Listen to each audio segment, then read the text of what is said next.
Welcome to Hood Champion Boxing and Sports. In boxing, you find a way to win or you find a way to lose. Teofimo Lopez Sr., man, he's always talking, but bottom line is, look, he's not going to put his son in the ring with Regis Prograis. Regis Prograis is a killer, man, and I honestly can't blame him for not wanting to put his son in there. Teofimo has to choose between the WBO, Josh Taylor, or the WBC, Regis Prograis. Now, the thing is this. He already said they're not going to fight Regis Prograis. They're trying to wait for Josh Taylor. And the problem is this. When you look at the fact that he just won a world eliminator bout, right? They had to make up their mind on what they're going to do. You got the likes of like Josh Taylor, Regis Prograis, Jose Carlos Ramirez, Jose Zepeda, Subriel Matias, right? When it comes to that competition, that is extremely tough competition. Now, for Teofimo Lopez, his dad knows. They're not dumb. They understand what they're up against in the 140-pound division. But what he did against Lomachenko, that's over with. Got to give him credit. He beat Lomachenko. Okay? Got to give him credit for that. He did that.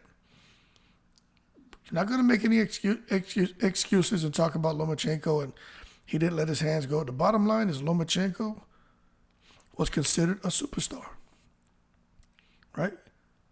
We can't take away the merit of what he achieved. But that being said, when you got guys out here who are like a Sean Porter, who's extremely fair, right? When he goes on record and says things like he thinks Teofimo Lopez against Regis Prograis would be a tit-for-tat fight. He thinks it's going to be back and forth. He talks about bombs being thrown, some missing, some landing. It's going to be, he says, it's going to be explosive. But what he also said is he thinks Teo has been more explosive than Regis Prograis at times. But he said he doesn't believe that Regis has been in the fight to have somebody bring that out of him. He even goes on to say he thinks Regis is the dark horse at 140. When you look at the fact that people have ducked Regis, Teofimo's ducking him, and someone else just ducked Regis. I don't know if it was Zepeda or someone else just ducked Regis Prograis. But they're ducking him for a reason. But Sean Porter picks Regis Prograis to beat Teofimo. And to be quite honest with you, I totally agree with him.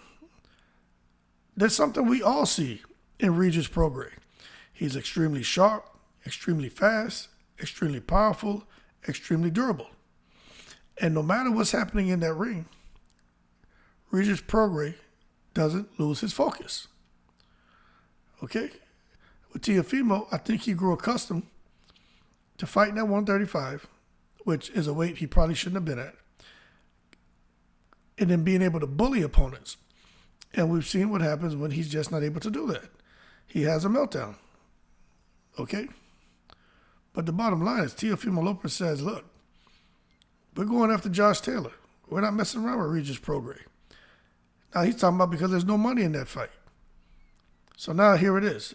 Now, I get it that fighters want to make money. I get it.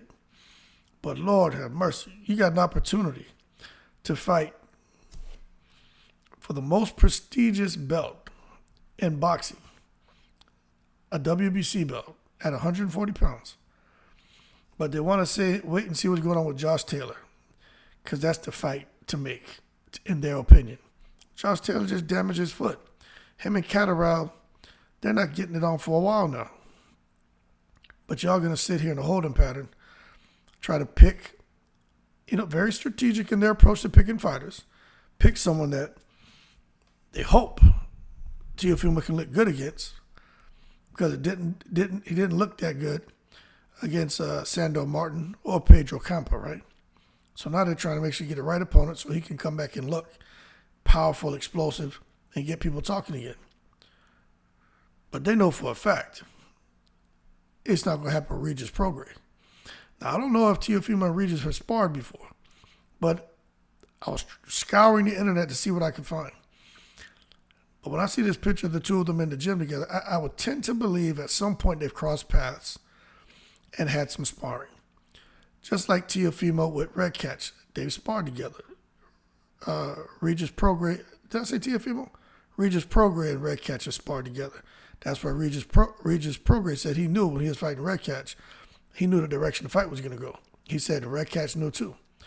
But if Regis and Teo shared the ring together in sparring, that could explain why Teofimo Sr. and Teofimo don't want anything to do with Regis, although he has a belt. Sometimes you wish these guys had the mentality of what Earl Spence had when he was trying to get some belts and get himself in position to try to get to the negotiation table for an undisputed distinction. He was just after whoever. But it is what it is. Teofimo Sr. goes on and talks about Top Rank and trying to get a fight in April or May before he challenged for the world title winner between Taylor and Jack Catterall. Let me tell you something. Josh Taylor and Jack Catterall, those guys can fight, man.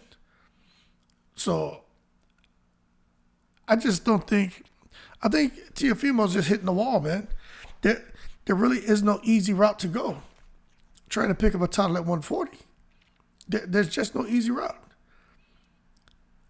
And I'm going to tell you, I don't care what anyone says, it's not a good idea for Teofimo to get anywhere near Prograis. And it's not a good idea for him to get anywhere near Josh Taylor or Pedro Campa. Again, Jack Catterall, definitely not.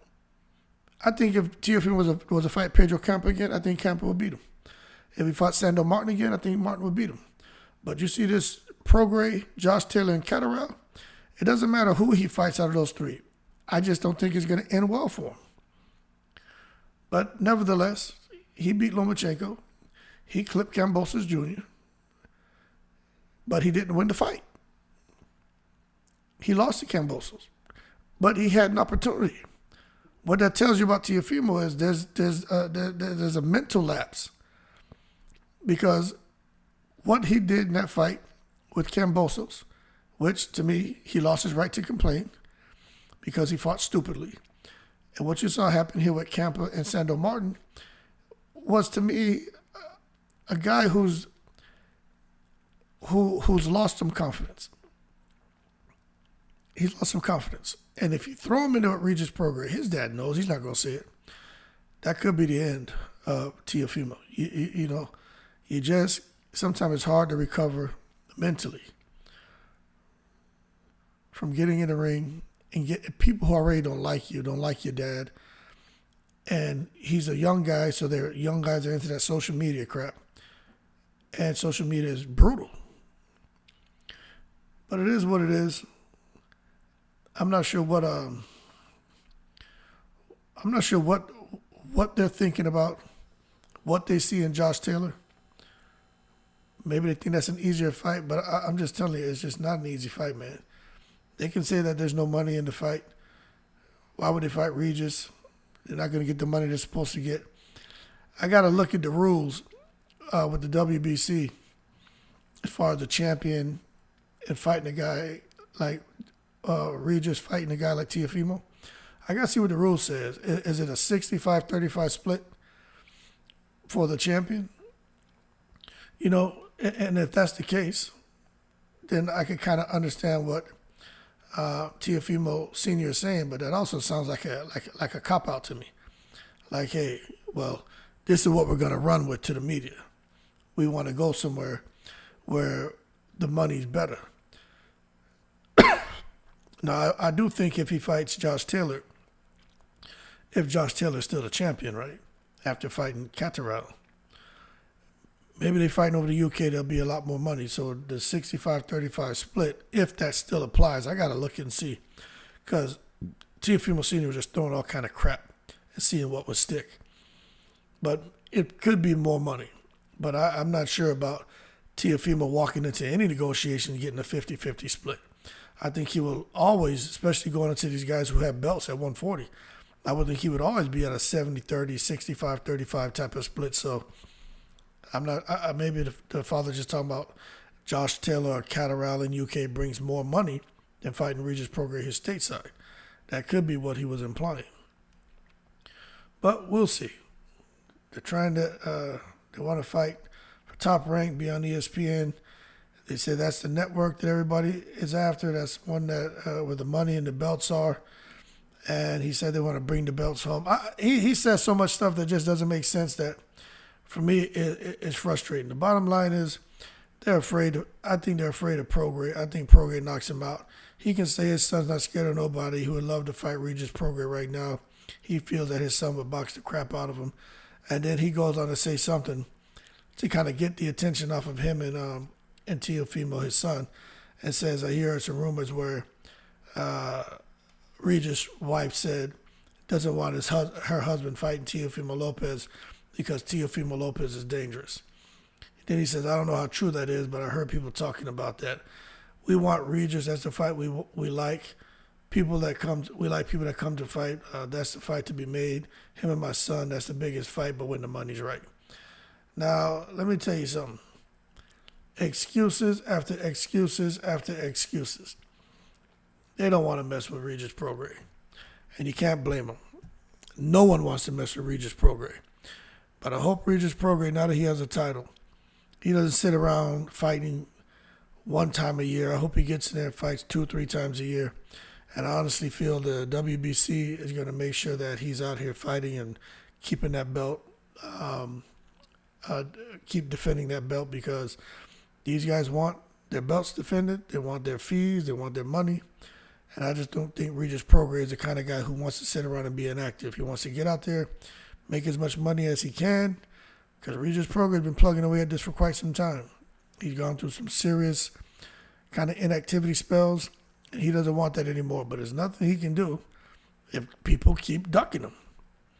What's he going to do if people keep ducking him? And then the issue is the purse split. So it is what it is. You're getting a chance to fight for a title. Seize the opportunity. Losing to a guy like Regis Prograis, if you put up a valiant effort, it can elevate your stock. It can elevate your profile. Okay? So him losing in the ring could actually be a win when it comes to getting another big fight.